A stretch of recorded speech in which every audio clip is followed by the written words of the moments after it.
Fala galera, sejam bem-vindos ao canal, e para mais uma história de terror. Se gosta desse tipo de conteúdo, não deixe de se inscrever no canal e deixar aquele like e ativar o sininho para receber notificações de novas histórias. Então bora para mais uma. O defunto. Quando ele despertou, deitado ao comprido num estreito caixão negro e dourado, tinha as mãos postas numa derradeira prece. Lançou vagamente os olhos em torno, e em torno tudo era silêncio e treva. Procurou levar as mãos aos olhos, mas sentiu as mãos presas, sem movimento, e parece-lhe então que estava morto. Como é pesado o ar que respira! Como é profunda a escuridão que o encerra! E onde está? No seu quarto? No seu leito? Que estranha cama, estreita e dura. E por que dorme calçado? E que vestes tão solenes? Terá vindo ébrio de alguma festa? E as mãos amarradas? E que falta de ar! Ah! Que dolorosa e lenta agonia! De novo distendeu os braços, mas a fita que os unia partiu-se, e as mãos geladas bateram de encontro às tábuas. Passou os frios dedos pelo rosto e retirou-os espantado, sentindo a face morta como a de um cadáver. Veio-lhe à memória uma vaga lembrança de moléstia e de perda de sentidos. E sentiu sobre si uma tampa de caixão de defunto.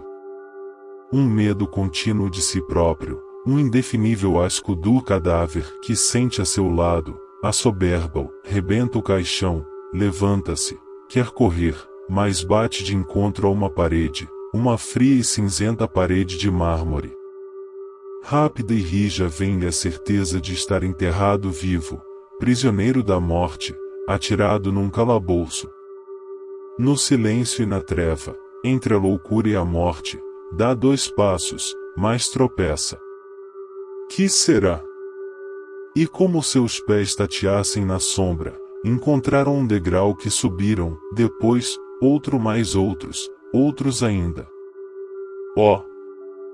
Que sepultura profunda!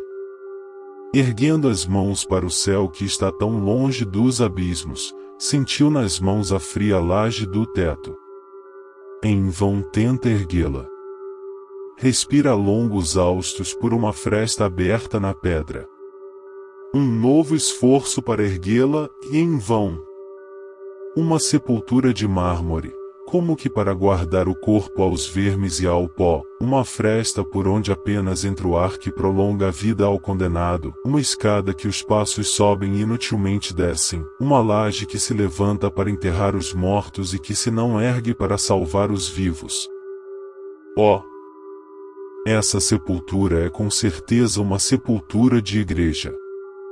E novamente luta para erguer a pedra, mas com esforço inútil, vem o cansaço, vem o abatimento, vem o desânimo. Então, como inconsciente ou muito atilado, que vendo abertos os braços lívidos da morte, em vez de fugir, aos braços se atira, ele resignadamente desce. Ao descer alucinado e cego, bate com o corpo no mármore da parede, e grita. A sua voz sobe e desce, abafada como o eco de um trovão distante encerrado numa gruta profunda.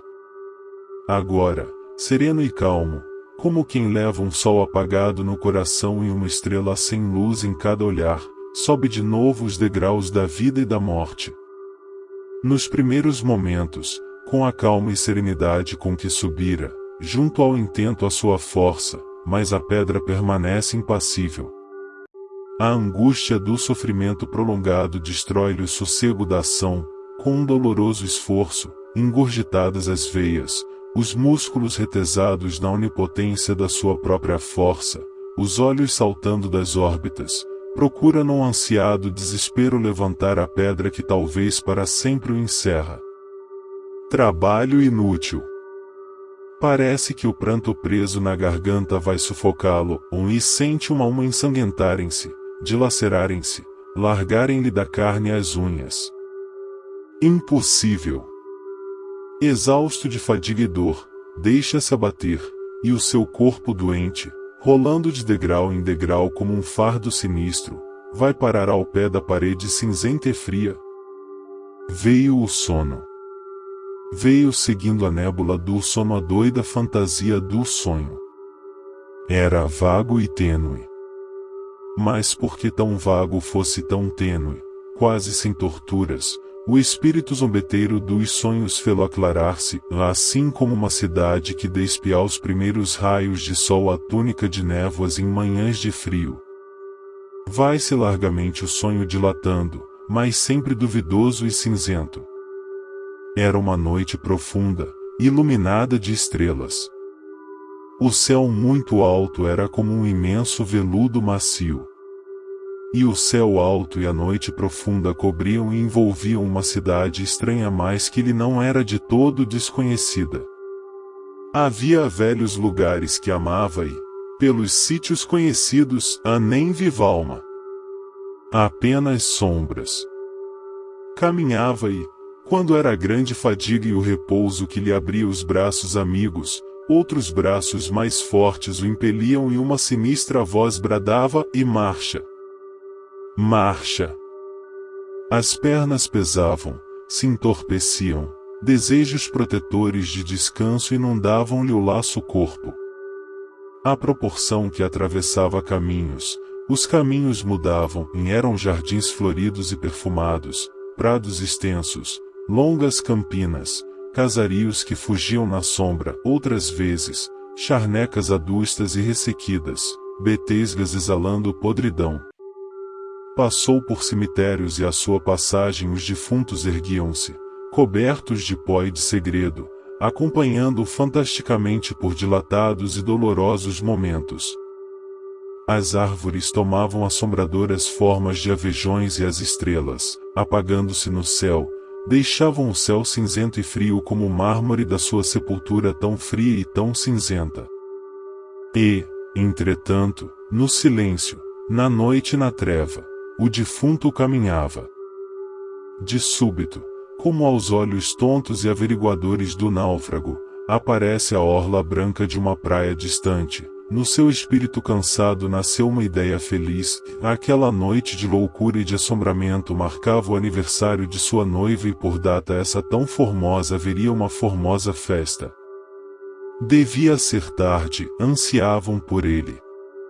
Com uma força nova, um grande desejo de ver, de ouvir, de sentir, de querer, de palpitar, de amar e de viver banhou-lhe a alma numa cariciosa sensação de vida.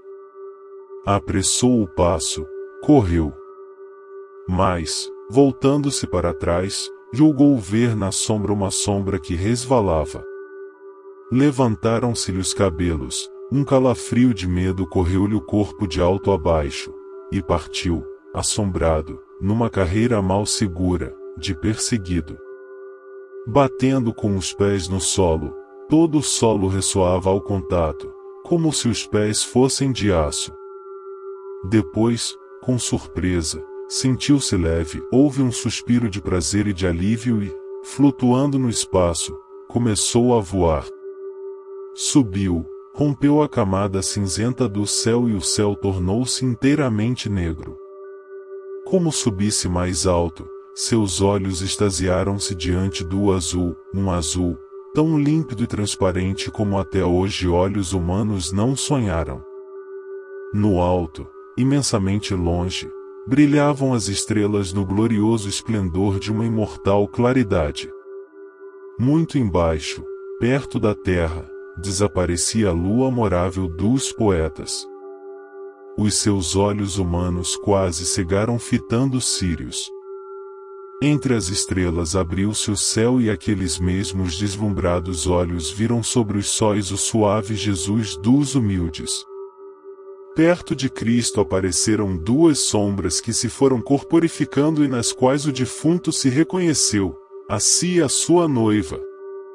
Ela. Mas como, se dele ali estava oculto contemplando a felicidade do outro dele. Jesus sorriu. Jesus os abençoou. E eles voaram. Ah! Se ele pudesse, também seguir-lhes o voo.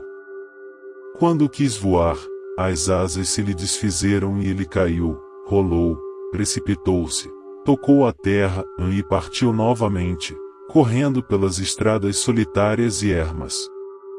Voltando o rosto viu outra vez, na treva, o mesmo vulto que o acompanhará, dominado pelo medo, correu mais, até que, numa curva do caminho, espessa sebe lhe tomou o passo. Retrocedeu, passou, assombrado, pelo vulto, que lhe estendeu os braços, e na mesma carreira fantástica, atravessou planícies, estepes nuas, estradas mortas, frias e cinzentas.